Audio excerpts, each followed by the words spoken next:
I remember the city calm, almost unnaturally so, streets empty except for the occasional distant wail of a siren or the echo of a lone engine grinding along cracked asphalt. That night, the air smelled sharp, metallic, and cold, mixed with the faint, clinging aroma of stale coffee that had been left to sit in the studio's pot for hours. I sat behind the microphone, staring at the dial, the small red light glowing softly as if it were aware of the tension that hummed in the room. The radio itself seemed to be holding its breath, each crackle and static-filled hiss echoing louder than it should have in the quiet. I remember tuning in to scattered local reports on the early frequencies. Minor accidents, a brief power flicker, nothing alarming on the surface. Yet, even in their banality, there was a certain something, a subtle unease that set my nerves on edge, like the atmosphere itself was taut and waiting for an invisible hand to pluck the first note of chaos. I walked the length of the studio, my shoes clicking against the worn linoleum, and I remember glancing out the window at the city lights. The neon signs flickered, irregular in their rhythm, throwing off sharp, angular shadows that seemed to slither along the walls of nearby buildings. There were no voices in the streets, no laughter, only the occasional flutter of a loose poster against a wall, a whispered warning that something was off. I thought about calling a fellow host or the station manager, but the phone lines felt too fragile, like a spiderweb strung between towers, easily broken. So I stayed, perched behind the microphone, notebook open, pen ready, ears straining for the faintest anomaly. The first hints came as small distortions on the frequencies, a brief loss of connection with a neighboring station, nothing longer than a few seconds, but enough to make my pulse skip. Static bled through the speakers, forming patterns that were almost, but not quite, intelligible. I remember tilting my head, listening, trying to discern words in the garble, thinking perhaps it was just interference, until a fleeting, almost whispered tone lingered behind the hiss, an echo of a voice that seemed familiar and alien at the same time. My stomach clenched, an unexplainable recognition that something was stirring, unseen and unannounced. I returned to the console and adjusted the dials, coaxing the signal into clarity. Local news anchors droned on about ordinary topics. A minor fire downtown, school closures due to weather, a new municipal ordinance. Yet I felt a disconnect, a flickering sense that these mundane reports existed on a different plane from what was about to unfold. I remember scribbling notes in the margins of my log. Times, frequencies, odd noises, the faint shadows of things I could not yet name. My voice, when I tested it for the broadcast, sounded strange, hollow, as if it were anticipating something that would soon demand it be steady when all around it fell into uncertainty. Outside, the city's silence stretched further. A low wind rattled a sign. A distant dog barked and then went still. I could almost hear the city inhaling, holding its breath alongside me. That night felt suspended, a moment poised on the edge of a knife. And though I did not know it then, the small disruptions, the tiny flickers of static, were the earliest signs of a world on the brink. The night before everything we knew began to unravel, before whispers grew into undeniable voices, before patterns emerged that would haunt the days to come. By the time I leaned back in the chair, rubbing my eyes and listening to the faint hum of the electricity through the building's wiring, I realized that something intangible had shifted. I did not know what it was yet, but the air itself carried a promise of the unknown, of events that would test every assumption I had about safety, about society, about the fragility of our constructed normalcy. The night seemed eternal, and the radio, this little island of metal wires and fragile signals, was the only witness, silently waiting with me. The first whispers came not from the streets, but from the airwaves. Listeners began calling in with shaky voices, fragments of experiences that were easy to dismiss at first. Flickering lights in the sky, sudden tremors beneath the pavement, electronic devices that behaved unpredictably. I remember laughing nervously on air, trying to mask the chill crawling along my spine, attributing the reports to overactive imaginations, stress, or faulty equipment. Yet the calls persisted, growing more specific, more insistent.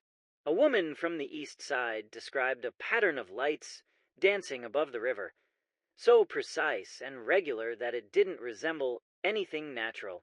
A man in the suburbs mentioned his television displaying numbers that didn't belong, as if some hidden code was being whispered through the screen. I began keeping a log, scribbling down the locations, times, and descriptions, trying to see if a pattern would emerge. At first, it felt like connecting stars in a random sky, scattered points that suggested nothing. But slowly, the shape became clearer. A thread ran through each call, each report, a subtle but unmistakable deviation from the expected. The earth seemed to pulse beneath these accounts, and the sky itself carried signals I couldn't yet interpret. My heart thumped faster every time the phone rang. I remember glancing at the clock, aware that each minute pulled us closer to something irrevocable, though I didn't know what it was. The interference on the frequencies had become more pronounced. The static no longer hissed randomly. It pulsed rhythmically, almost like a heartbeat over the speakers. Between calls, I caught faint voices, sometimes indistinct, sometimes sharp, breaking through as if trying to speak directly to me. I would strain to catch the words, but they dissolved before they could coalesce into meaning. One tone lingered, a low hum that carried a peculiar urgency, and I realized that even the radio itself seemed to be trying to communicate something, a warning or a signal I was not equipped to decode. By the second night, my laughter had vanished. The reports were too consistent, too widespread. Shivers traveled down my spine as I read the notes aloud to the few listeners who tuned in at this hour, attempting calm, careful phrasing. My voice, which had been confident, now trembled slightly, betraying the gnawing unease I could no longer ignore. Each call brought a new detail: animals behaving erratically, shadows moving in patterns that didn't belong, electronics shutting off mid-use. The atmosphere was thick with anticipation, and even the familiar hum of the city seemed off, as if waiting for the impossible to arrive. The pattern crystallized slowly. Locations aligned along odd arcs. Tremors followed a rhythm inconsistent with normal seismic activity, and lights moved with intention that was both mesmerizing and disquieting. Scientists called in to explain the phenomena, their voices frantic, yet scholarly, offering theories I could barely grasp. Magnetic anomalies, atmospheric disturbances, cognitive contagions. Their words were half comprehensible, layered with technical jargon that made my head spin. Yet beneath it all was a sense of something approaching, something that did not fit the usual categories of nature or human action. And through it all, the calls continued, layering over one another. Some listeners reported seeing silhouettes in the periphery, fleeting and indistinct. Others described a sensation of being watched, their words halting mid-sentence, as though some invisible force had seized their attention. I remember trying to reassure them, my tone as steady as I could make it, but every syllable I spoke felt insufficient. The radio was no longer merely a transmitter. It had become a bridge to this emerging reality, a conduit connecting fragmented experiences into a tapestry of foreboding.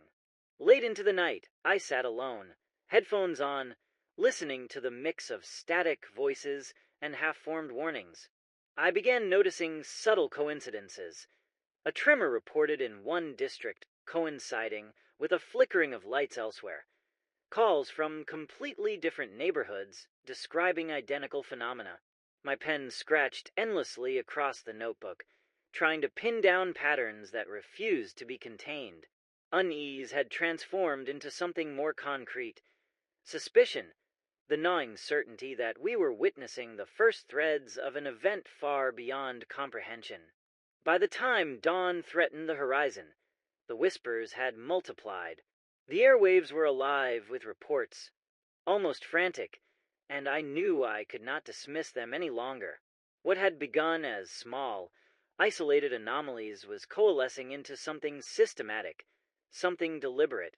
My role as the voice on the other end of the radio had changed. I was no longer merely reporting. I was archiving the first tremors of a reality that was bending, warping, and preparing to reveal itself fully. The night had ended, but the whispers had only begun, and I sensed that the world would never again settle into the quiet rhythm we had once known. The anomalies no longer whispered. They began to assert themselves with patterns too precise to ignore. I spent hours piecing together fragments from my logs, scanning frequencies, cross-referencing calls, and noting the oddities that had begun to take shape. Animals were among the first to betray the shift. Dogs howled at empty streets. Cats refused to enter familiar homes. Birds circled overhead in tight, deliberate spirals, and fish in aquariums clustered along one side of their tanks as if pulled by an unseen force. It was the subtlety of their behavior that made it so disturbing. They were not panicked, but guided by some intelligence I could not name. I remember trying to articulate it on air, my words hesitant. It's as if the city itself is awake, or perhaps someone, or something, is watching through it. Electronic devices followed suit. Phones blinked erratically. Radios emitted squeals of feedback unrelated to any transmission, and computers displayed numbers that seemed to flicker in sequences too deliberate to be random. I caught glimpses of them on my own equipment, decimal points appearing and disappearing, digits aligning and misaligning like a coded message, only half revealed. I tried to trace the source, adjusting frequencies, switching channels, scanning the spectrum, but nothing answered. The machines themselves seemed aware of being observed, resisting explanation. One of the scientists I managed to reach theorized it could be some form of electromagnetic interference with emergent intelligence, and I remember nodding slowly, not fully understanding, but knowing that the pieces fit into a larger puzzle I was only beginning to glimpse. Calls from listeners now came in rapid succession, often overlapping, and the patterns they described began to merge. Shadows moving in geometries that defied architecture, lights pulsing with impossible regularity, tremors that followed a rhythm inconsistent with any known seismic activity. I jotted down coordinates, times, and behaviors, trying to map the invisible. There was a logic in the chaos, a repeating cycle that I could not yet name. As I spoke to the audience, my voice became the tether between them and the incomprehensible. I remember repeating phrases like, "Notice the repetition. The timing record everything you see," even as my own hands shook and the studio lights flickered, casting long, wavering shadows across the walls. Scientists called in more frequently now, their voices a mixture of alarm and fascination.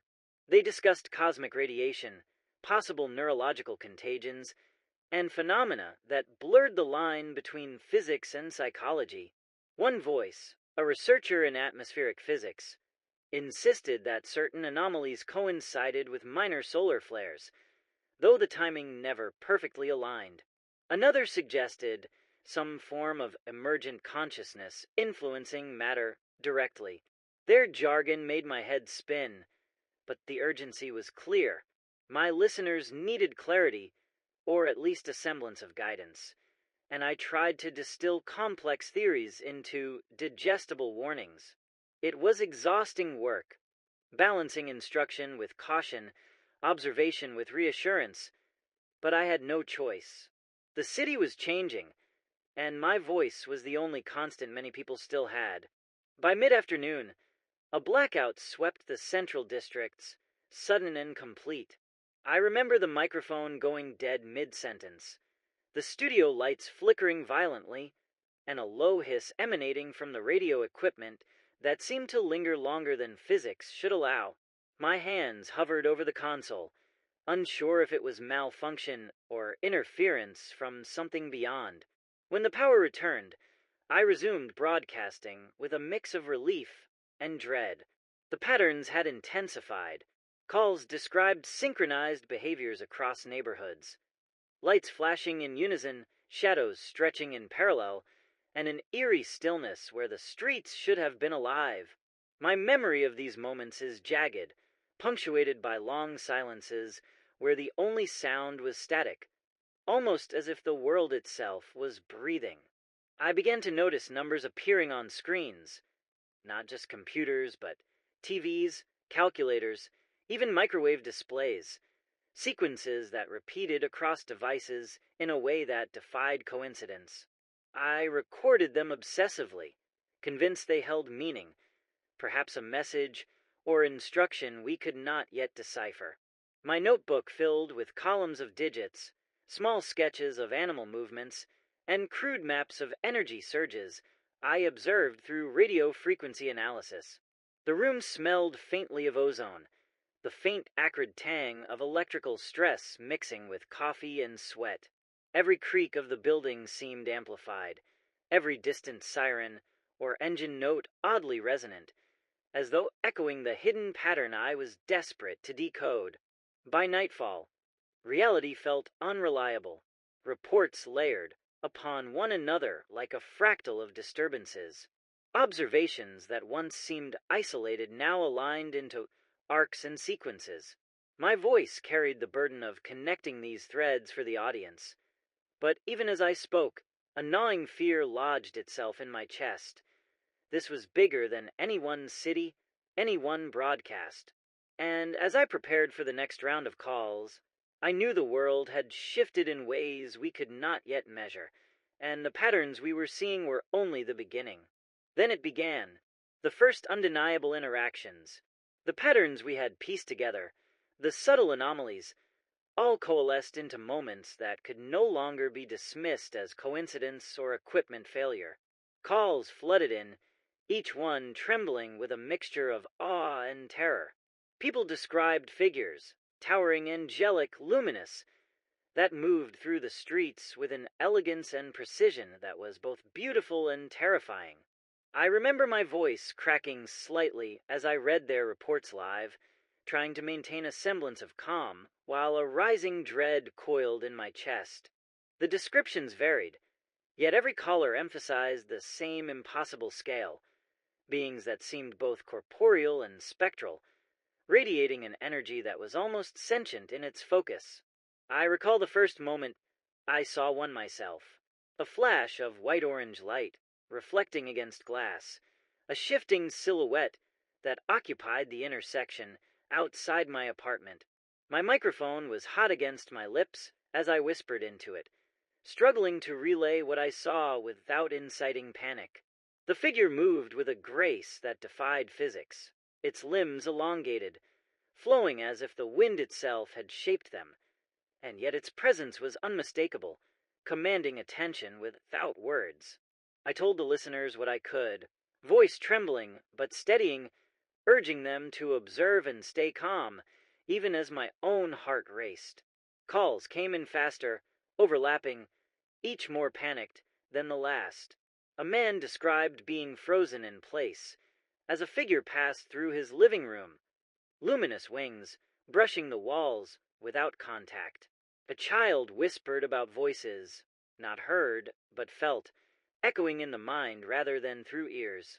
I remember scribbling notes frantically, sketching crude figures in the margins of my notebook, trying to capture shapes, colors, and movements before the memory faded. The studio lights flickered, and for a brief moment, the shadows seemed to stretch unnaturally, following the same impossible geometry the callers reported. As the night deepened, the reports became impossible to ignore. Witnesses described synchronized movements across neighborhoods, entire blocks where lights dimmed and swelled in time with the appearances of the beings.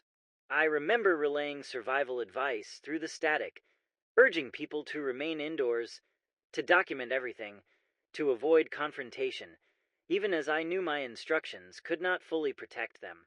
The fear was palpable. It seemed to leak through the phone lines, over the airwaves, entwining with my own rising panic. I remember trying to analyze the phenomena while on air, my voice now alternating between observation and calm reassurance.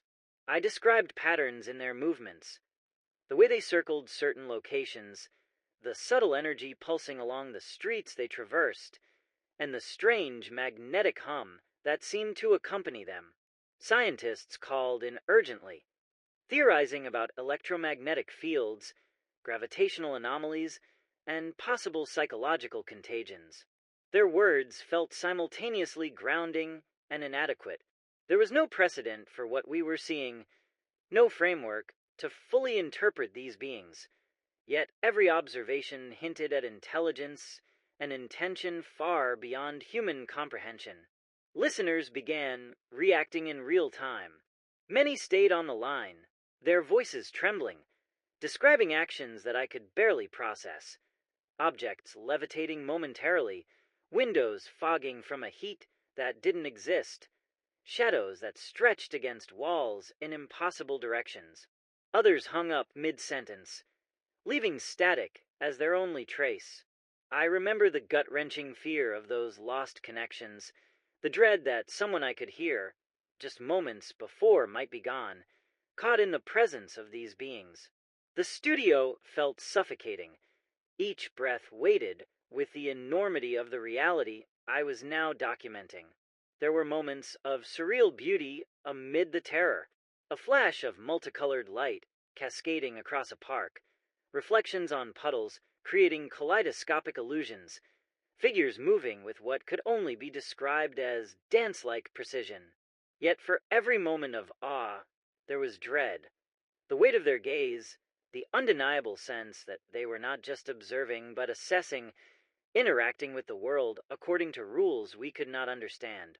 I remember speaking this aloud, my tone measured but raw, trying to convey wonder without sacrificing the warning embedded in every syllable.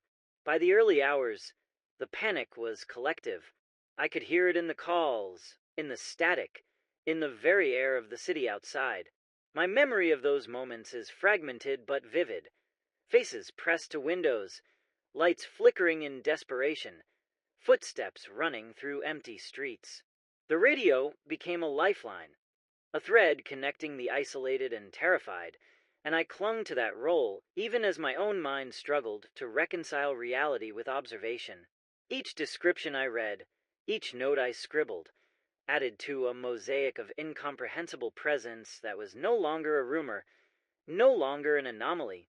It was undeniable, and in that mix of beauty and terror, I felt the first true taste of helplessness. The world had shifted. Whatever had arrived was not going to be negotiated with, bargained over, or reasoned with. We were spectators and participants simultaneously, caught in a reality that had expanded beyond our control.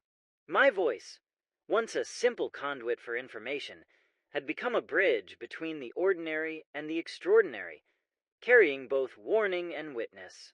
That night, the first contact etched itself into memory with a permanence I would carry for years, a recognition that the ordinary order of life had ended and the impossible had begun. The first light of day brought no relief, only a sense of heightened urgency. Calls had not ceased. If anything, the sheer volume of reports amplified the chaos. And alongside them, scientists began to trickle in, voices carrying urgency, caution, and fragmented knowledge that I desperately tried to relay to the listeners. Their explanations were partial, speculative, and laden with jargon, but within them lay glimpses of understanding, threads of insight that felt both illuminating and terrifying. Electromagnetic pulses, unknown atmospheric particles, neurological contagions. Each hypothesis hung in the air like a fragile lifeline, half-formed and incomplete. I remember scribbling formulas in the margins of my notebook, trying to keep up, trying to make sense, my pen moving almost of its own volition as the patterns outside demanded interpretation. One physicist described sudden fluctuations in the Earth's magnetic field, correlating them with the timing of the sightings. "It's as though they manipulate space itself," she said, her voice clipped but trembling. I remember repeating her words on air, attempting to translate arcane terminology into instructions listeners could grasp. Stay indoors, avoid metal structures, document anomalies, and maintain distance. Even as I spoke, I sensed the inadequacy of these instructions. Knowledge was fragmented, understanding was partial, and the world outside moved according to rules we could barely comprehend.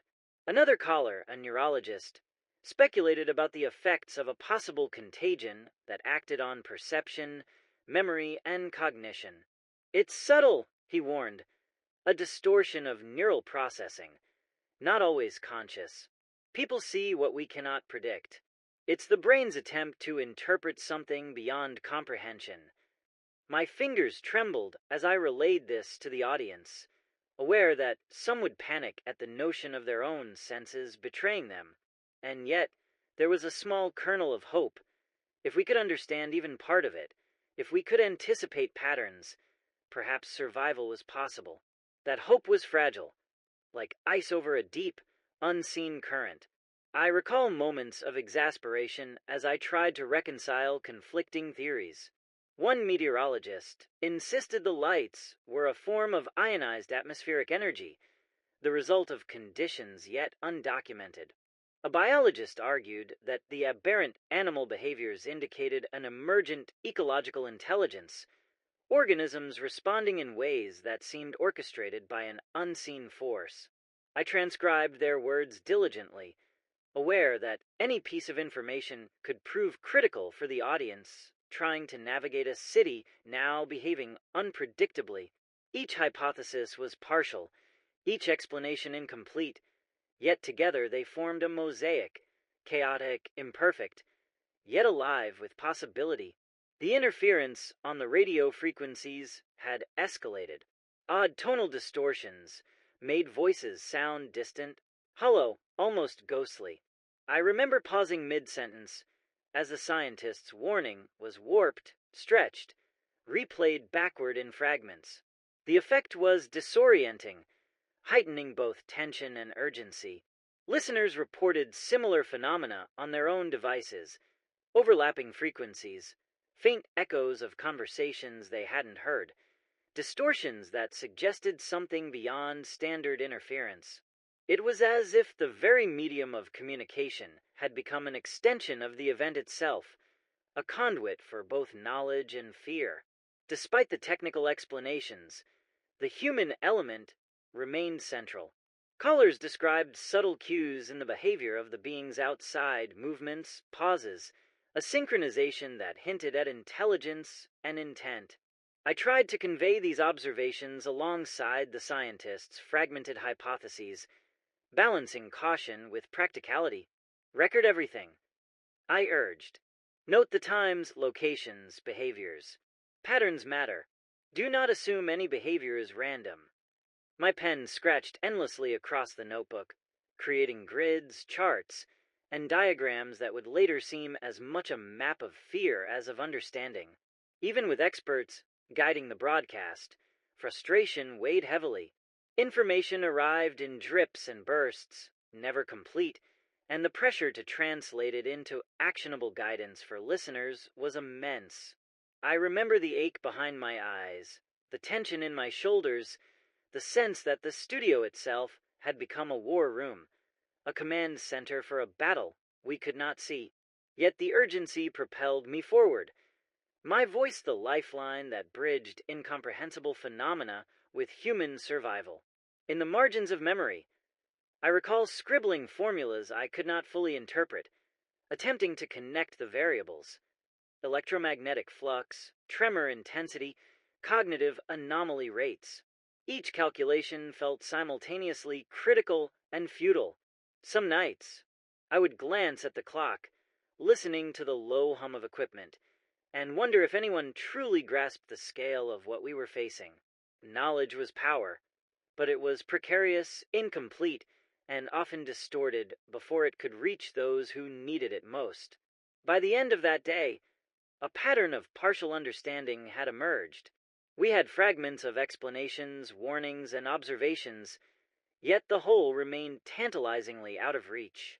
The scientists' voices were a patchwork of caution and hypothesis.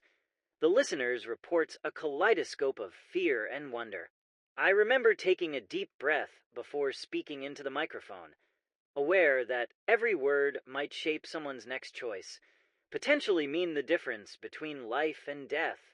And as I read through the notes, repeated the scientific fragments aloud, and traced patterns across the pages, I realized that this phase, the phase of hints and partial revelations, was both a gift and a torment. We had insight, enough to navigate some immediate dangers, but the broader reality remained elusive. The city outside shifted and pulsed with the movements of those beings, and our understanding lagged behind. Knowledge was a fragile weapon in a war we had only just begun to perceive. The escalation came faster than any of us could have anticipated. By midday, entire blocks had become uninhabitable. Reports arrived in waves.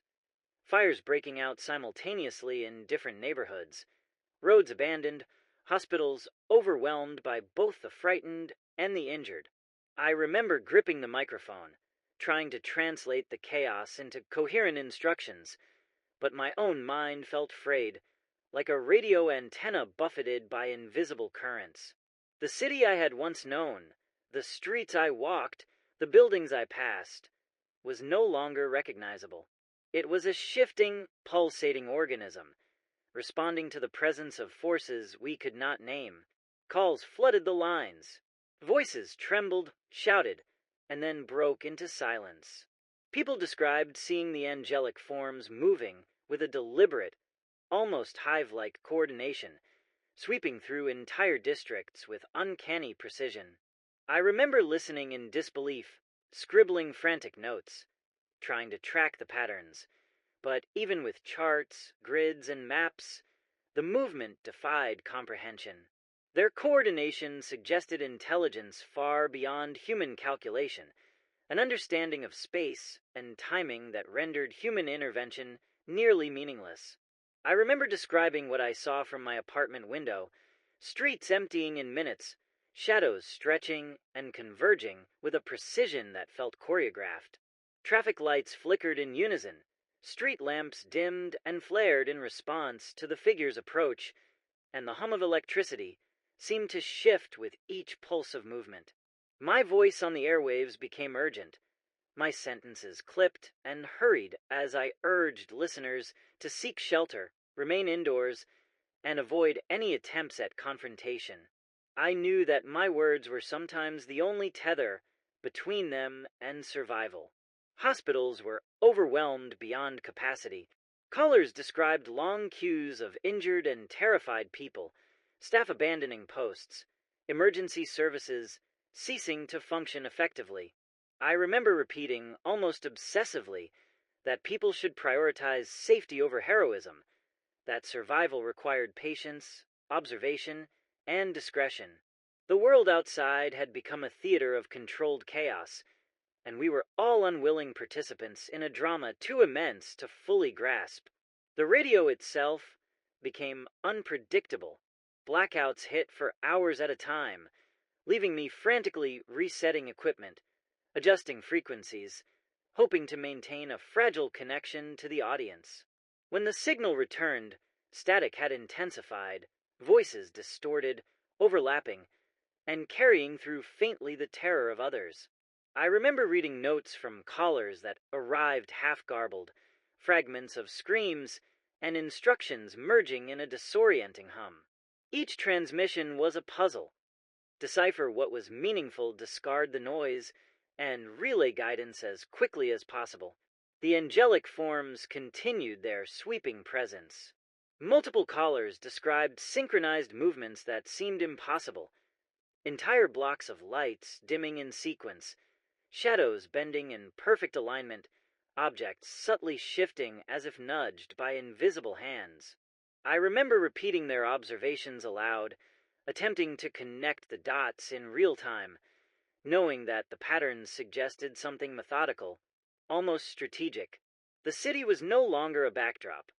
It had become a participant, bending to an intelligence that eluded human perception. Panic spread among those still moving through the streets. One caller described the terror of witnessing neighbors frozen in place, staring skyward, mouths open, unable to respond to my instructions.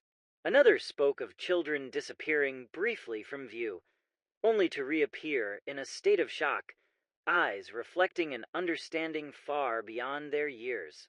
Each new account layered dread upon dread, and I felt my own pulse synchronize with the rhythm of fear transmitted through the lines.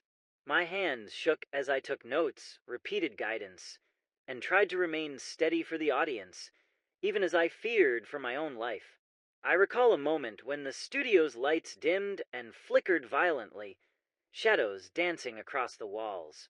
Outside, the hum of the city was punctuated by bursts of sound that I could not place, a metallic resonance, the distant crackle of unseen forces, a low vibration in the ground that seemed to pulse in tandem with the movements I was documenting. My voice remained calm, measured, even as I scribbled observations, sequences of lights, patterns of shadows, the precise timing of tremors. Each moment felt critical, a data point in an unfolding event that was both terrifying and mesmerizing. Callers spoke of neighborhoods that were entirely abandoned, streets that had become mazes of obstacles, and energy in the air that was almost palpable. I remember repeating phrases like, "Do not engage," "Observe," "Record," "Preserve life," "Stay hidden," my words punctuated by the static and hiss of the failing equipment. It was no longer merely a broadcast. It had become a real-time lifeline, a thread of instruction and observation connecting isolated individuals to a fragile sense of order amid the accelerating chaos. By nightfall, the escalation had reached a fever pitch. Reports of coordinated movement, electrical anomalies, and structural damage arrived in waves. My notebook was filled with diagrams, grids, and shorthand codes I had developed to track the impossible events unfolding outside. I remember feeling a strange exhilaration amid the terror, a sense of purpose, of being a conduit for information that could save lives, even as the world outside spiraled into an organized, methodical disarray. And in those moments, I realized that the acceleration was not just physical, but psychological. Fear spread as rapidly as the phenomena themselves. Listeners relied on the broadcast as a stabilizing point, a thread connecting the fragments of perception into something tangible. My own sense of time became distorted. Minutes felt like hours, hours like seconds. The city had transformed into a living, reactive organism, guided by forces both alien and meticulous. My role was clear, even as exhaustion threatened to drown me. Observe, report, guide, and bear witness. The city had begun to fracture, and it happened faster than anyone could have anticipated. The police were gone, their stations abandoned or destroyed, leaving streets unpatrolled and unregulated. Hospitals had collapsed under the weight of the injured and terrified. Medical personnel fled or hunkered down, leaving the wounded to their own devices. Emergency services ceased functioning effectively, and the familiar grid of urban order dissolved into chaos. I remember describing the scene on air, my words deliberate, trying to map out zones of danger and temporary safety, knowing that my voice might be the only lifeline for anyone still willing to listen. Neighborhoods divided themselves along instinctual lines. Some became fortresses of barricaded doors and armed survivors. Others crumbled into anarchy, the streets claimed by fear and opportunism. Callers described gangs of looters, people scavenging desperately for food and water, and communities that turned on one another at the first sign of disagreement. I remember repeating the warnings as carefully as I could. Do not approach strangers. Avoid conflict. Seek shelter. conserve resources. Yet even as I spoke, I knew that human unpredictability was as dangerous as the phenomena outside. Society, once a predictable framework of rules and norms, had dissolved into zones of fear and mistrust. Amid this fragmentation, broadcasting became my anchor, my means of connecting survivors in an increasingly disconnected world. I improvised instructions on finding potable water, rationing supplies, creating improvised signals for safety, and avoiding areas where angelic forms had been sighted. I recall feeling the weight of responsibility pressing down on me. Every syllable carried the potential to save a life or to provoke panic. The studio, once a controlled environment, had become a command center, a hub of coordination for a fractured city struggling to survive. Reports of isolated acts of violence and desperation arrived constantly. One caller described a neighbor setting fire to their own building rather than surrendering it to strangers. Another recounted the collapse of a community shelter when panic broke through the thin veneer of order. I remember repeating each account, careful to frame it as cautionary rather than sensational, my voice steady despite the growing chaos outside. The pattern was clear. Without authority, without trust, social bonds disintegrated almost instantly. Survival had become the primary motivator, and morality was now measured in degrees of necessity rather than conscience. The angelic forms continued to move through the city with unerring coordination, their presence intensifying the fear and mistrust that fractured society further. Callers described entire neighborhoods evacuating in silence, others barricading themselves in terror, and still others wandering aimlessly, paralyzed by indecision. I remember advising against congregating in large groups, emphasizing the importance of stealth and observation, all the while documenting every report for later analysis. The city itself seemed to have divided along invisible lines, each zone responding differently, shaped by both human fear and the movements of the incomprehensible entities outside. Communication became erratic. Sporadic static filled the airwaves, punctuated by what I later referred to as ghost transmissions, voices of people who had disappeared, some dead, others lost, echoing through the frequencies as fragments of calls and warnings. I remember pausing mid-broadcast to listen to these transmissions, a chill running down my spine as I realized that these echoes were more than interference. They were traces of human presence trapped in the broadcast, fleeting yet poignant reminders of the lives already disrupted. My voice became the bridge not just to the living, but to those who had vanished, carrying fragments of memory and warning into the air. The psychological toll on both listeners and myself was immense. Anxiety and paranoia spread alongside the physical dangers. Neighbors accused each other of complicity. Communities dissolved into factions, and trust became a commodity more valuable than water or food. I remember trying to convey calm, emphasizing patterns and routines, while every fiber of my being wanted to shout, to scream, to run. Yet the broadcast persisted. Each instruction, each observation, each note I read aloud was an attempt to rebuild some semblance of order amid the fracturing society. I began devising makeshift methods to help survivors identify safe zones, using landmarks, signal patterns, and the sparse reports I could confirm. Instructions became improvised, marking streets with chalk symbols, leaving messages in common areas, and establishing auditory cues over the airwaves. I remember the meticulous care it required, balancing clarity with brevity, all while monitoring the constant flow of new reports.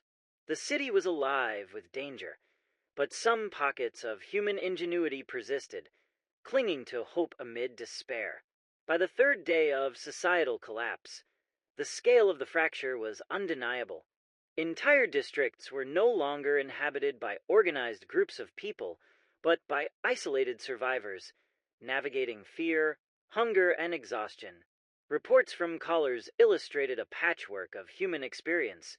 Some found temporary refuge, others fell prey to the uncoordinated chaos, and a few attempted resistance, but were quickly overwhelmed. I remember feeling the enormity of my task, the responsibility of maintaining the broadcast, of connecting disparate survivors, of keeping the fragments of human order intact, even as society crumbled outside.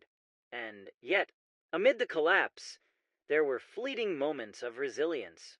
Small acts of cooperation, whispered strategies, and shared resources surfaced among survivors. I relayed these on air, emphasizing ingenuity and solidarity as much as caution. My voice, tired yet unwavering, became both a guide and a witness, chronicling not just the destruction of society, but the fragile threads of perseverance that refused to be extinguished. In the midst of the disintegration, I realized that even as structures fell and order dissolved, the human spirit, tenacious, resourceful, and stubbornly alive, persisted. By the time I began issuing survival instructions, the city had become a labyrinth of fear and uncertainty. Streets that once felt familiar were now hazardous, filled with debris, panicked people, and zones of inexplicable activity. I remember taking a deep breath before each broadcast, aware that every word I spoke could be the difference between life and death. My instructions became practical, specific, and repetitive. Routes to avoid, locations of temporary safety, methods for rationing food and water, and techniques for remaining unnoticed. Each phrase was measured, spoken deliberately, as if the cadence of my voice could lend rhythm to the chaos outside. I advised listeners to travel only in pairs, to avoid crowds, and to move silently whenever possible. Windows and doors should be reinforced with whatever materials were available: plywood, furniture, even heavy books pressed against frames. I remember describing how to create improvised alarms using cans, string, and small objects, warning that these were not foolproof, but could provide crucial early warning of intrusion. Supplies were scarce, and I repeatedly emphasized rationing, urging people to conserve food and water while sharing resources judiciously with trusted companions. Some listeners reported following the instructions faithfully. I remember the relief in their voices when they described reaching safe zones, barricading themselves effectively, and using my tips to avoid dangerous encounters. Others never called back, their absence a stark reminder of the unpredictability and lethality of the situation. I tried not to dwell on these losses on air, focusing instead on actionable guidance. Yet the silence left a hollow ache that lingered long after the microphones were turned off. Evacuation routes became a central focus. I instructed listeners to memorize multiple paths, to avoid areas where angelic forms had been sighted, and to travel only during periods of minimal activity. I remember describing the streets from memory, giving landmarks as reference points, emphasizing flexibility and observation above all. Every turn, every intersection, every alleyway was potentially a site of danger, yet careful planning could increase chances of survival. I repeated these instructions over and over, understanding that repetition would reinforce memory and offer a sense of control in a world where control was nearly non-existent. Sheltering techniques were equally critical. I advised against large, conspicuous structures, instead recommending small apartments, basements, or any space that could be concealed and secured. Windows should be covered, entrances monitored, and sound minimized. I remember explaining how to improvise insulation for warmth and to prevent detection, using blankets, cardboard, and everyday household items. Listeners called in with questions: how to ration energy, where to find water safely, how to respond if the forms approached. My answers were precise, yet cautious, always emphasizing observation and non-confrontation. The psychological aspect of survival was equally pressing. Fear was a constant companion, and I instructed listeners to maintain routines where possible. Schedule sleep, observe surroundings systematically, document everything. I remember repeating that maintaining mental clarity was as important as physical safety. Panic could lead to mistakes, and mistakes could be fatal. The repetition of these instructions created a rhythm, a lifeline connecting isolated individuals to both logic and the faint hope that survival was achievable. Even as I delivered these instructions, I was preparing my own apartment for potential evacuation. I recall moving quietly, stocking supplies, reinforcing doors, and listening for any signs of unusual activity outside. The tension was palpable, the sense that danger could arrive at any moment ever present.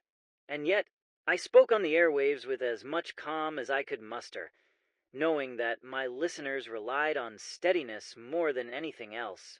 My voice had become a tether, connecting isolated humans to actionable guidance, observation, and a thread of reassurance in an otherwise unraveling world. Loss of connection remained a constant challenge. Messages arrived partially garbled, lines dropped mid-instruction, and interference distorted voices.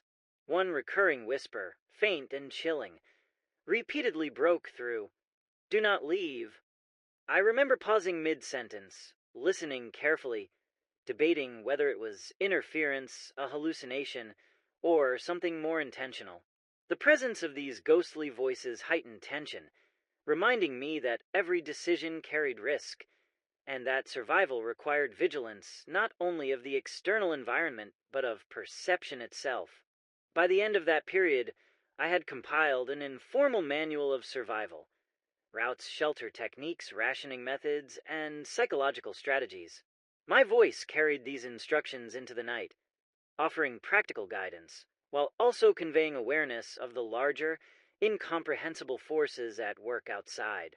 The audience depended on it, and in delivering these instructions, I felt a flicker of purpose amid the fear. Each broadcast, each word, was an attempt to preserve life and reason in a city fracturing under the weight of both human desperation and alien influence. I remember the fatigue pressing in, the ache of constant vigilance, yet I continued, because every call, every question, every observation demanded attention. Survival was no longer about normal routines or habits. It was a constant, adaptive process, a dialogue between caution, observation, and action. And in that dialogue, I realized that the act of broadcasting itself had become a tool of survival, not just for the audience, but for me as well, a rhythm anchoring us in a reality that was slipping ever further from comprehension. By the fourth day, the city's chaos no longer felt isolated. Reports began arriving from beyond our borders, fragmented news feeds hinting at the same anomalies, the same impossible movements, and the same synchronized, angelic forms appearing in distant locations. I remember staring at the console, my hands hovering over dials and microphones, disbelief clashing with mounting dread. Entire countries were being affected, and the familiar boundaries of geography seemed irrelevant in the face of the phenomenon. I repeated what I could, carefully selecting frequencies that reached beyond local listeners, aware that the scope was expanding faster than we could comprehend. Calls came in from nearby towns first, the voices quivering with the same mixture of awe and terror that had become routine here. A broadcaster from a neighboring city described streets emptying in minutes, synchronized movements of lights and shadows, and an eerie silence punctuated by low-frequency hums. I remember patching him into the feed, letting his observations merge with ours, and realizing that these reports, though fragmented, were converging into a coherent narrative. This was no local anomaly. The scale was overwhelming, and the implications terrifying. International news feeds offered glimpses into the growing phenomenon. Images of empty highways, abandoned airports, and trembling populations struggling to maintain order. I tried to convey to my audience the gravity without causing panic, my voice measured yet tinged with urgency. What we are witnessing is no longer confined to our city. Patterns are emerging globally. Stay vigilant.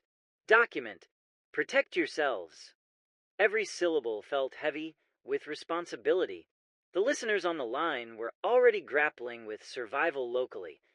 Now they had to process the realization that the world itself was unraveling in parallel. I remember connecting with other broadcasters, some of whom had experienced the same interruptions, the same static distortions, and the same brief, ghostly transmissions of voices long gone. Through these fragile networks, we exchanged information, trying to coordinate, to map, to make sense of the chaos. It was as though the very medium of radio was now a global lattice, carrying fragmented data, warnings, and the collective terror of millions.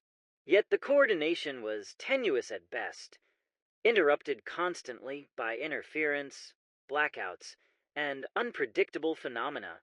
Scientists and observers joined the discussion, their voices carrying across continents. They described atmospheric anomalies detectable from satellite readings, electromagnetic disturbances spanning entire regions, and emergent behavioral patterns among animals that were now reported in multiple countries. Each fragment of data reinforced the horrifying reality. This was systematic, intelligent, and global in scale. I remember reading their summaries aloud to listeners, carefully translating scientific jargon into practical implications. Avoid high exposure zones. Maintain communication with trusted contacts. Observe patterns, but do not attempt to engage. Knowledge was critical, yet the unknown remained vast. Reports from distant locations mirrored our own experiences. Entire cities emptied, streets frozen in unnatural silence, lights pulsing with the same rhythm we had observed locally, and shadows moving with impossible coordination. The phenomenon's reach was staggering. It ignored borders, governments, and conventional understanding. I remember feeling a disorienting vertigo as I relayed these observations, realizing that the local chaos we had struggled to manage was now replicated across continents in patterns that defied prediction. My role as a broadcaster had transformed into a node within a global network of observation and survival guidance. Listeners called in with news of international distress. Messages from friends, family, and colleagues were fragmented, often incomprehensible, but their urgency was unmistakable. A voice from across the ocean described entire communities barricading themselves, local authorities incapacitated and strange, pulsing lights dominating the night sky. Another reported the eerie behavior of animals in her neighborhood, birds circling in impossible formations, dogs frozen in place, livestock exhibiting uncoordinated yet synchronized movements. I repeated their reports on air, emphasizing observation, safety, and patience, knowing that panic could spread faster than the phenomenon itself. The realization settled like a weight in my chest. This was no isolated event. Global panic was imminent, and hope of immediate resolution was fragile at best. I remember pausing mid-broadcast, listening to overlapping calls and international frequencies, trying to reconcile the scale of what was unfolding with the practical survival instructions I had been providing. Every observation reinforced the truth. The world was being remade before our eyes, and the lines between local and global had blurred entirely. Even amid despair, small threads of coordination persisted.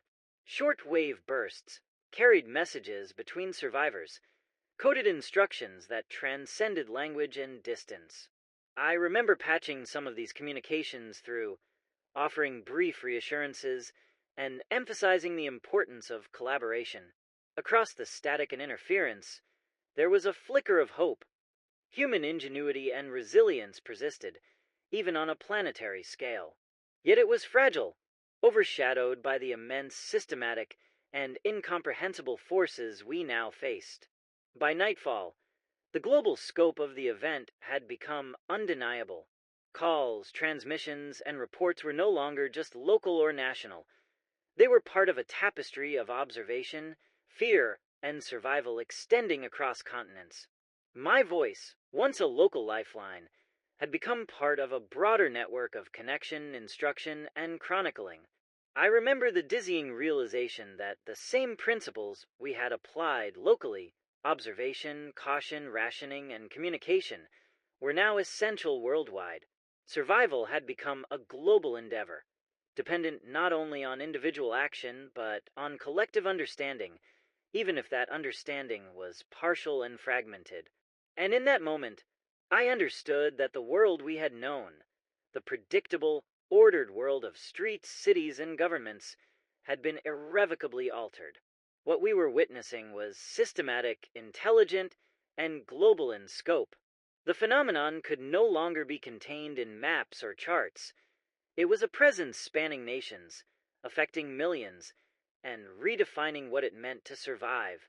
My voice carried through the static, through the fear, through the chaos, attempting to connect, guide, and chronicle a world now unrecognizable. Even in the midst of global collapse, small pockets of resistance emerged, fragile yet resolute. Reports began filtering through the static, stories of communities, fortifying buildings, coordinating safe routes, and sharing scarce resources with remarkable ingenuity. I remember relaying these stories to listeners, feeling a flicker of hope amid the pervasive terror. Each act of defiance, no matter how small, became a symbol of humanity's persistence. The very idea that people could organize, protect one another, and resist, even temporarily, was astonishing against the backdrop of chaos and fear. I received a call from a group huddled in an abandoned school, barricading windows with furniture and storing water in makeshift containers. Their leader spoke cautiously, voice low, as if even speaking too loudly could attract the attention of the angelic forms outside. I remember patching them through, letting their instructions and observations mingle with the broadcast. They shared tips, signaling methods for moving unseen, improvising alarms for intruders, rationing supplies, and managing fear through routines. Every detail was precious, a lesson in survival that went beyond mere instruction. It was the embodiment of human ingenuity in the face of incomprehensible forces. Other reports told of survivors moving stealthily through the streets, using the shadows to navigate, avoiding areas of high activity, and sharing brief, coded messages with each other. I remember repeating their tactics aloud, careful to anonymize locations while emphasizing principles: observation, caution, and collaboration. The world outside was unpredictable, but within these pockets of resistance, rules could be established and followed. These small victories were almost sacred, fragile oases of order in a city fractured by fear. Resistance was not uniform, nor was it guaranteed to last. Many of the fledgling safe zones collapsed under pressure, either from internal panic, scarcity of resources, or the relentless movements of the angelic forms. I remember reporting on one community that had fortified a warehouse, only to see it overrun after a breach caused by miscommunication. The despair in the voices that called afterward was palpable, but even these failures carried lessons. Survivors adapted, learned from mistakes, and tried again. Broadcasting these stories became critical. Sharing successes and failures alike allowed others to navigate an environment where trial and error could be fatal. Amid these narratives, there were moments of astonishing ingenuity. I remember a listener describing the creation of decoy lights and sounds to divert attention from safe zones, improvising alarms from everyday objects, and creating signals across rooftops using reflective surfaces. Each tactic was a demonstration of adaptability, a refusal to succumb to helplessness, and I relayed them on air as both instruction and inspiration. Even as the phenomena outside remained incomprehensible, humans were finding ways to negotiate their presence, however temporarily. Short-wave bursts carried coded messages between survivors, often fragmented, sometimes overlapping with interference or ghostly echoes from previous transmissions. I remember receiving a message from a group that had discovered a semi-stable corridor through which people could move safely for brief periods. Their description was precise, their tone cautious but determined. Broadcasting these insights created a network, tenuous and improvised, yet invaluable. It was a form of communication that transcended fear, a lifeline connecting isolated pockets of humanity in a world increasingly dominated by forces beyond comprehension. Even as hope surfaced, it remained delicate. Every safe zone could collapse, every coordinated effort could be disrupted, and every plan could be rendered obsolete by the movements of the angelic forms. I remember emphasizing this on air, balancing encouragement with caution, ensuring that listeners understood both the possibilities and the risks. Survival required not just ingenuity, but constant vigilance, adaptation, and awareness of the broader patterns that had emerged. I recall chronicling individual acts of bravery, a parent shielding children from exposure, neighbors protecting the infirm, small groups navigating the streets under near impossible conditions. These stories, broadcasted into the static, became symbols of resilience. I repeated them not only to inform, but to reinforce a sense of shared humanity. In a world dominated by fear and incomprehensible forces, these moments of resistance offered proof that persistence was possible, even if fleeting. The angelic forms continued to move with uncanny coordination, sweeping through neighborhoods and disrupting attempts at resistance. Yet even in areas of high activity, small victories persisted. I remember a group using coordinated silence and movement to evade detection, reporting back with details that allowed others to plan accordingly. These communications, brief and cryptic, carried hope and practical knowledge alike. Broadcasting them was a balancing act. Enough information to guide, but not so much as to compromise safety. By the end of that day, the mosaic of resistance was clear. Fragile networks, improvised communities, and acts of ingenuity against a backdrop of overwhelming fear. I remember feeling both awe and exhaustion, aware that while survival was possible, it required constant adaptation, observation, and courage. My voice, carrying through static and interference, became part of the resistance itself, a thread connecting isolated individuals, sharing knowledge, and preserving the narrative of human persistence. In those moments, I realized that resistance was more than physical survival. It was a reaffirmation of agency, a declaration that humanity could respond, adapt, and endure even when the odds seemed insurmountable. Each story broadcast, each call relayed, each instruction shared was a lifeline. The flicker of hope, however fragile, persisted through the static, a reminder that even in the shadow of the incomprehensible, humanity refused to vanish quietly. Amid the relentless chaos, fragments of understanding began to surface. Scientists, observers, and surviving experts managed to piece together subtle patterns, offering glimmers of strategy against the angelic forms. I remember patching through voices that spoke cautiously, each revelation tentative, yet brimming with urgency. Frequencies, electromagnetic signals, and behavioral observations coalesced into a body of knowledge that, while incomplete, suggested that counteraction might be possible. My role shifted. No longer just a broadcaster, I became a conduit for fragmented hope and practical instruction. The first breakthrough arrived from a physicist who had analyzed the frequencies emitted by the forms. She proposed that certain harmonic patterns could disrupt their movements temporarily, creating opportunities for safe passage or localized defense.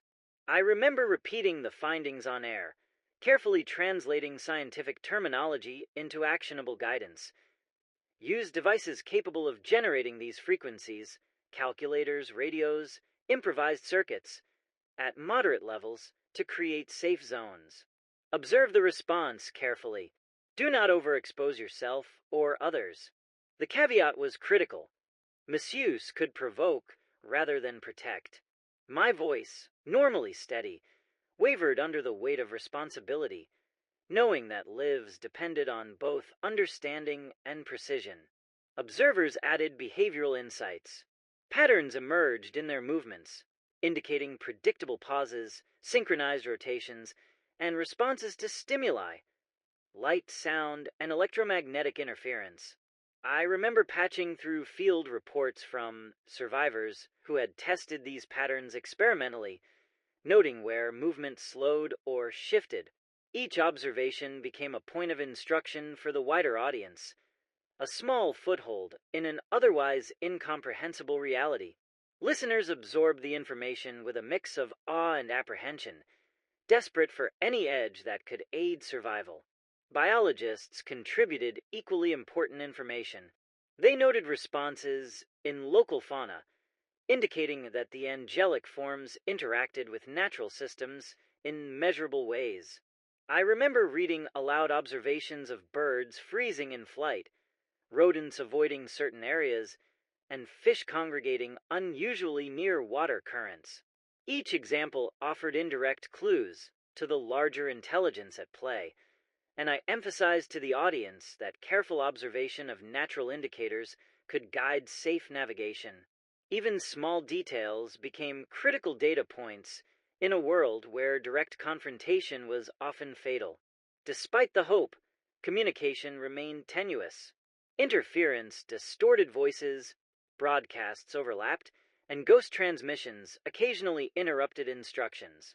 I recall pausing mid-sentence to clarify, repeat, or confirm instructions, aware that misinterpretation could be deadly. The static became a constant companion, both frustrating and strangely informative. Anomalies in transmission sometimes mirrored the patterns in the city itself, serving as indirect confirmation that the behavior of the phenomena could influence the medium we relied upon. One of the most significant revelations came from a collaborative experiment between engineers and survivors. They demonstrated that certain synchronized light signals could create localized zones where movement of the forms was slowed. I remember describing the setup carefully on air: reflective surfaces, coordinated flashes, and careful timing. It was a crude method, improvisational in nature, but it offered hope. Listeners were urged to try it only under strict observation, emphasizing caution and verification. These instructions were precise, yet delicate, balancing empowerment with the ever-present danger of overconfidence. Amid the breakthroughs, caution remained paramount. Scientists repeatedly warned that these strategies were temporary, context-dependent, and incomplete. I remember relaying their words to the audience. Patterns can change. Responses may vary. Every encounter carries risk. Even as hope flickered, the underlying truth remained. The phenomena were intelligent, adaptive, and capable of overriding human intervention. My role was to transmit knowledge, encourage observation, and provide guidance without creating false security. I also remember moments of collaboration among survivors. Reports described individuals applying scientific insights to protect safe zones, manage resources, and coordinate movements. Short-wave communications relayed successes and failures in near real time. I broadcasted these lessons widely, highlighting both practical applications and cautionary tales. The community became an improvised network of observation, experimentation, and adaptation, a collective learning process under extreme conditions. By the third day of these breakthroughs, a tentative sense of possibility had emerged. Listeners could experiment with patterns, frequencies, and signals to navigate safely or create temporary reprieves from the presence of the forms. I remember the relief, however fleeting, in hearing survivors report minor successes, areas temporarily cleared, safe passage for brief intervals, and the faintest sense of agency restored. Knowledge was not a guarantee of safety, but it offered a foothold, however fragile, in a landscape dominated by incomprehensible forces. And yet, the breakthrough was incomplete. Each revelation carried uncertainty, each instruction risk. I remember emphasizing the dual nature of knowledge, power and danger intertwined. Survival was now a blend of observation, experimentation, and adherence to protocols derived from partial understanding. My voice, carrying through static and interference, became both a guide and a chronicle, documenting attempts to reclaim agency, however briefly, in a world dominated by forces beyond comprehension. The world had changed irrevocably, and in the quiet moments between broadcasts, I found myself reflecting on the enormity of what had transpired. Survivors were scattered, communities fractured, and the familiar structures of society had dissolved into memory. I remember the ache in my chest as I contemplated the scale of loss. The cities emptied, the routines vanished, the certainties of life stripped away. My voice, once a tool for instruction and hope, now carried the weight of testimony, of bearing witness to a world transformed by forces beyond comprehension. Memory, in this context, became both anchor and torment. I recalled the early days of the blackout, when subtle anomalies first crept into the city's rhythm, and compared them to the present. Streets silent, neighborhoods abandoned, and a pervasive sense of dislocation that extended beyond physical spaces into the psyche of every listener. I remember describing these contrasts on air, aware that even amid despair, reflection was essential. Understanding the arc of the collapse, tracing the patterns of fear, adaptation, and resistance, allowed for a form of comprehension, even if the phenomena themselves remained incomprehensible. I reflected on the moments of human resilience, the small victories that had punctuated the chaos. Acts of courage, ingenuity, and solidarity had occurred in pockets across the city and beyond, offering glimpses of what persistence could achieve. I remember repeating their stories aloud, not simply as reportage, but as a meditation on the endurance of human spirit. Each anecdote was a fragment of memory, a proof that even in the shadow of the incomprehensible, humanity could assert itself, however briefly, against the tide of disorder. At the same time, the trauma was inescapable. Voices lost, calls that never returned, and the ever-present static of ghost transmissions served as constant reminders of mortality and fragility. I remember moments when I paused mid-broadcast, listening to faint echoes of past transmissions, the voices of people who had vanished, and feeling a profound sense of mourning. It was not merely the loss of life that weighed on me, but the dissolution of normalcy, the collapse of shared understanding, and the sense that the world as we had known it was permanently altered. The scientific insights gained during the crisis now took on a different dimension in memory. Frequencies, patterns, and experimental strategies, while vital in the moment, now seemed like fragments of a larger puzzle whose edges we could only guess at. I recall describing these revelations to listeners in a reflective tone, emphasizing both their significance and their incompleteness. Knowledge had offered a glimmer of agency, but the larger reality of intelligent, incomprehensible forces reshaping the world remained persistent and unresolved. I also reflected on my role as a broadcaster. The microphone, once a simple conduit for information, had become a lifeline for countless individuals, a thread linking isolated survivors to guidance, hope, and narrative. I remember the weight of responsibility, the constant tension of speaking into the static, and the awareness that every instruction, observation, and cautionary tale carried consequences. The act of broadcasting had become an exercise in survival, empathy, and chronicling, a testament to both the fragility and resilience of human communication under extreme conditions. In the aftermath, the city itself was a landscape of memory and transformation. Streets bore marks of evacuation. Buildings stood as silent witnesses to fear and ingenuity, and the presence of the phenomena, though diminished, remained an indelible impression on the urban fabric.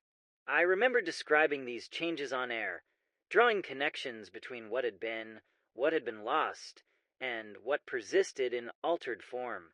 Reflection became a method of understanding, a way to reconcile immediate survival with the ongoing process of comprehending a world reshaped beyond recognition.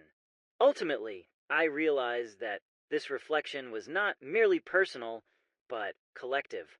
The experiences of survivors, the lessons of resilience and adaptation, the documentation of loss and ingenuity, all converged into a shared memory that extended beyond individual experience. I remember emphasizing this on air, that while the world we knew was gone, the stories, strategies, and observations of those who lived through it formed a new foundation. From the fragments of chaos, a new understanding could emerge, however tenuous, as a testament to endurance, memory, and the persistent capacity to bear witness. Even now, years later in memory, I hear the faint echoes of broadcasts past, the static-laden voices of survivors, the frantic calls, the tentative instructions, and the glimmers of hope. These memories, preserved in the rhythm of my recollection, are both haunting and grounding. They remind me that the event reshaped everything, not just the world outside, but the very way we perceive survival, resilience, and the fragility of human society. And in that reflection, I find both sorrow and quiet reverence for the endurance of those who persisted. I remember the final broadcast as if it were etched into my bones. The studio was dim, the equipment battered by days of continuous transmission, yet I sat before the microphone with a sense of resolve. The world outside had changed irreversibly. Cities lay in ruin or abandonment, survivors scattered, and the phenomena, the angelic forms, had become a permanent, enigmatic presence. My voice carried into the static one last time, a mix of urgency, caution, and a fragile hope that someone, somewhere, might hear and act. The transmission began with a recap of everything we had learned: observations, survival techniques, safe zones, patterns of movement, and the tentative breakthroughs that had offered glimpses of agency. I remember carefully summarizing instructions, knowing they might be the last guidance anyone received. I spoke slowly, deliberately, enunciating clearly to combat interference, aware that the faintest miscommunication could be fatal. This was not just information. It was a lifeline, the culmination of days of continuous effort, distilled into words that could travel through static and time. I included the moments of human perseverance, the small victories that had punctuated the chaos. I recalled safe zones that had survived temporarily, strategies that had allowed groups to move undetected, and acts of courage that defied fear. I remember emphasizing that these instances, however fragile, were evidence of humanity's capacity to endure. Even as the world had fractured and society had collapsed, people had adapted, persisted, and resisted. I wanted my audience to carry that memory forward, to cling to the thread of resilience, no matter the odds. Warnings were delivered with equal care.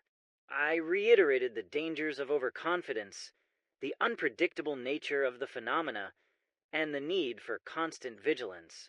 I remember the tension in my voice as I described areas to avoid, the necessity of observation, and the delicate application of the frequency-based or behavioral strategies we had pieced together.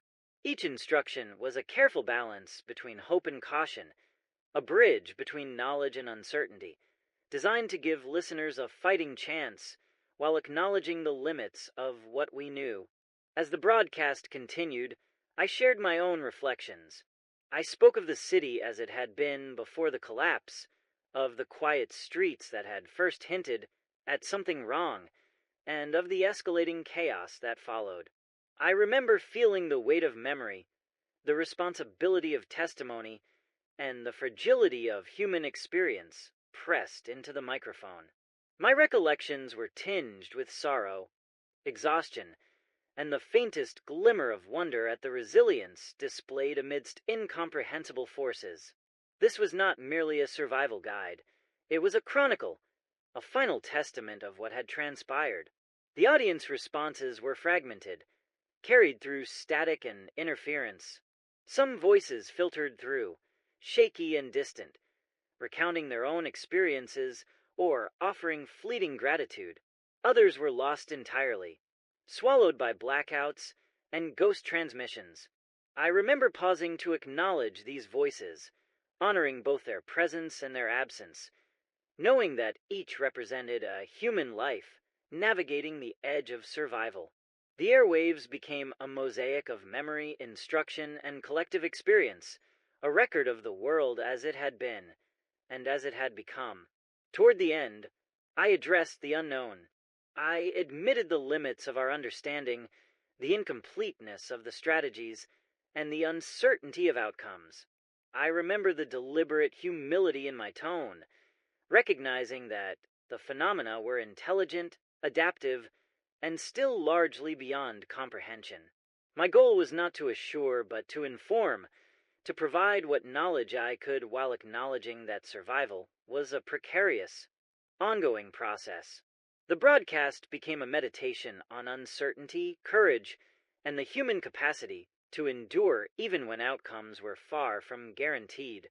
Finally, I issued my softest, most personal message, a plea for perseverance. I remember the words clearly, meant for anyone listening in isolation, fear, or despair. To hold on, to protect one another if possible, to observe, adapt, and survive. The broadcast, though technical and instructional in many ways, ended on this human note, a recognition that life persisted, even amid incomprehensible forces and shattered civilization. My voice wavered slightly, carrying both exhaustion and hope, a final bridge between memory, action, and humanity. And then, as if acknowledging the conclusion, the transmission faltered. The static rose, swirling and dense, carrying faint echoes of past calls, fragmented instructions, and ghostly voices. I remember the last words leaving my lips, trailing off mid-sentence, as interference swallowed the signal. Silence followed, profound and absolute, punctuated only by the faint hum of the equipment and the distant, unobservable presence of the phenomena outside. The broadcast had ended. I had done what I could, leaving behind a record, guidance, and a thread of hope for anyone still listening. In the memory of that final moment, I feel both closure and ambiguity. The story was unfinished. Lives continued in unknown directions, and the world remained profoundly altered. Yet the last transmission stands as a testament of observation, survival, adaptation, and the enduring human spirit. My voice, carried through the static, continues to echo in memory, a final plea, a guide, a witness to the unimaginable, and a bridge between what was lost and what might persist.